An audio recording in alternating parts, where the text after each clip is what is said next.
Welcome back नाजरीन। Programme के इस हिस्से में हम बात करेंगे सियासी अहम प्रेस कॉन्फ्रेंस की। वफाकी वज़ीर इत्तलात अता तारड़ साहब ने आज एक अहम प्रेस कॉन्फ्रेंस की है जिसमें उन्होंने ना सिर्फ कुछ विजुअल दिखाए, कुछ बयानात, इकबाली बयानात सुनवाए उन लोगों के, उन अफराद के जो कि डी चौक धरने में के बाद गिरफ्तार हुए और उस गिरफ्तारी के बाद उनके एतराफ़ात सामने आए। इस हवाले से हम बात करेंगे, लेकिन इस प्रेस कॉन्फ्रेंस में सबसे अहम बात जो थी वो वफाकी वज़ीर इत्तलात अता तारड़ साहब ने एक बड़ा दावा किया है। साबिक वफाकी वज़ीर तहरीक इंसाफ के मफरूर रहनुमा जो अदालतों से मफरूर हैं, मुराद सईद, उनका यह कहना था कि वो केपी के वज़ीर आला हाउस में मौजूद हैं और वहां से बैठकर उन्होंने ये सारा इंतशार का प्लान बनाया था। तारिक अजीज साहब सीनियर सहाफ़ी हमारे साथ मौजूद हैं, वफाकी दारुल हुकूमत में हैं और बाखबर हैं। तारिक साहब, इस दावे में आपको क्या लगता है, किस हद तक सदाकत हो सकती है? और दूसरा ये भी कि इस वक्त पर इस दावे के पीछे मुज़मरात क्या नजर आते हैं आपको? थैंक यू इरफान, आपने मुझे मौका दिया। तो बड़ा, क्योंकि ऐसा मामला है कि इस पर तारड़ साहब जो बात और नशियात होता है वो न सिर्फ रजिस्टर होते हैं बल्कि वो हुकूमत के तर्जमान भी होते हैं। उनका एक एक लफ्ज, एक एक जुमला जो है बड़ी जिम्मेदारी के साथ बोला जाता है। तो मुझे यकीन है, कभी यकीन है कि तारड़ साहब ने जो है ये बात की है तो वो इन्होंने ऐसे ही नहीं की। उनके पास ऐसी कोई चीज, एविडेंस है, कोई सबूत है, कोई कुछ उनके पास है तो इन्होंने इतना बड़ा दावा भी किया और प्रेस कॉन्फ्रेंस की जिसको लाइव उन्होंने, आप सब ने देखा, हमने देखा और मुल्की राय, मुल्की मीडिया ने उसको कवर किया और पूरी दुनिया में वो वीडियो गई। तो मेरा नहीं ख्याल कि अपना अता साहब जो है मिस इन्फॉर्मेशन ऐसी बात करें जो उनके पास ऐसी कुछ सबूत हो। और मुमकिन है, मैं तो ये देख रहा हूँ कि इसकी बुनियाद के ऊपर शायद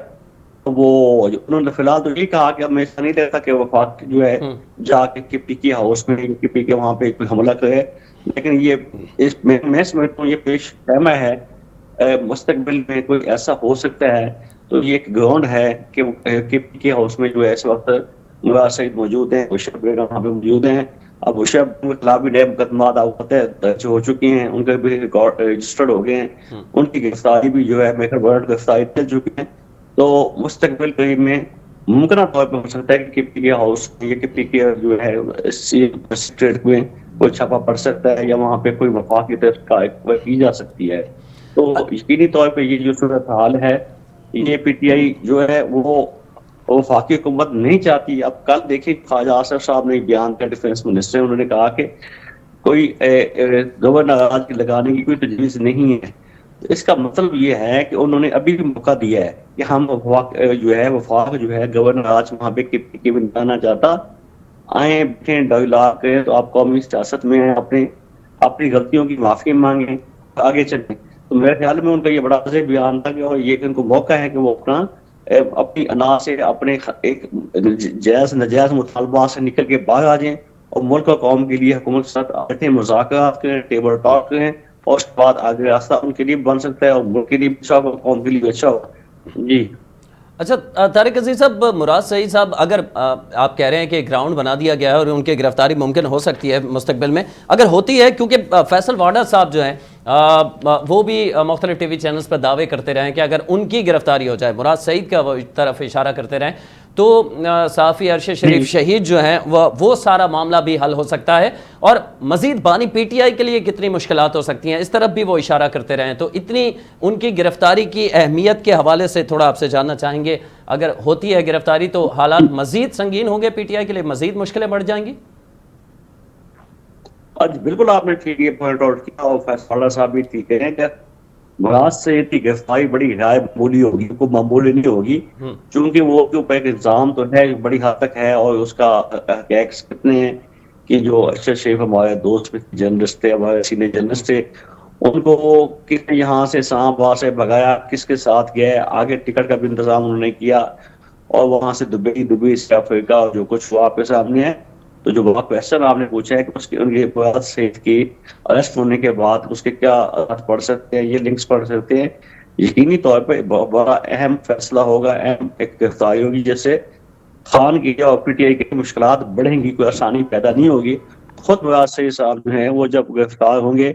तो मुमकिन है कि जब उनकी इंटरोगेट किया जाए, उनके साथ तफ्तीश की जाए तो बहुत सारी चीजें सामने और भी आ सकती हैं जो अभी तक कौम केस नहीं आई।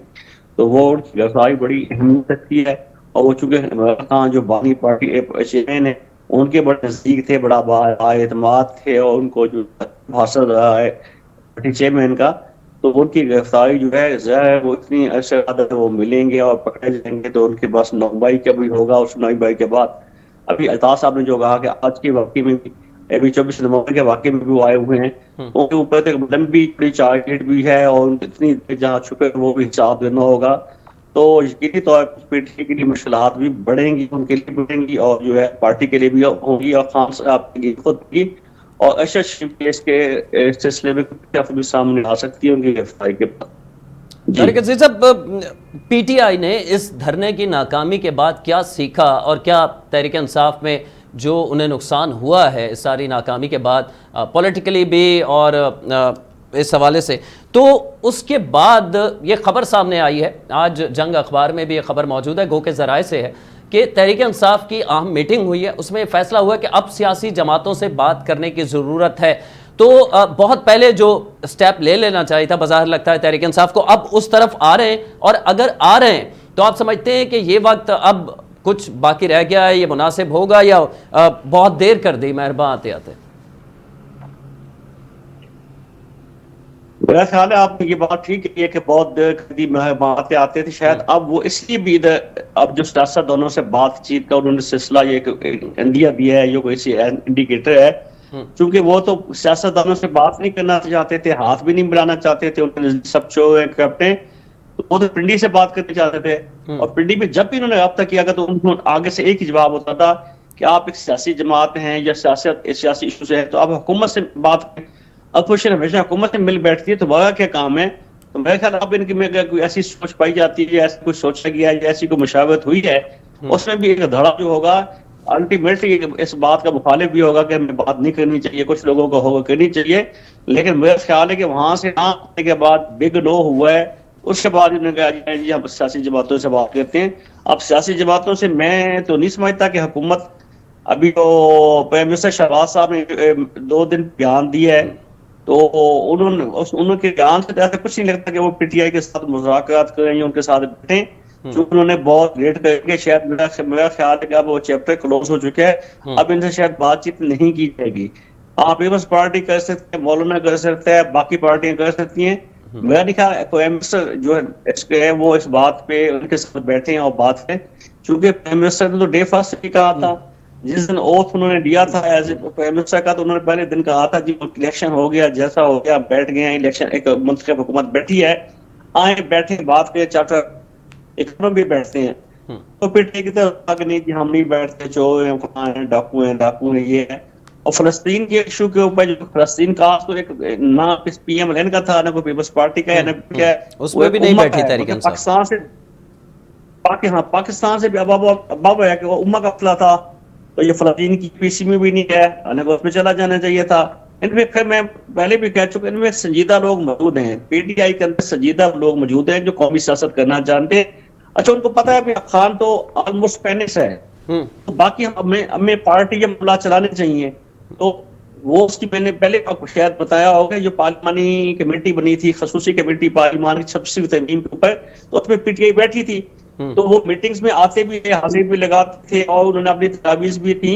और मैं आपको ये बताऊं कि बैरिस्टर गौहर साहब ने मुझे खुद मुसवदा दिखाया, उन्होंने कहा मैंने 26वीं ऐनी तरमीम हम अब तैयार की। मैंने उनसे पूछा कि आप सपोर्ट करते हैं नहीं करते, उन्होंने तो बनाई, मैंने बड़ी मेहनत की है, 8 पेजेस उन्होंने 8 मुझे दिखाए।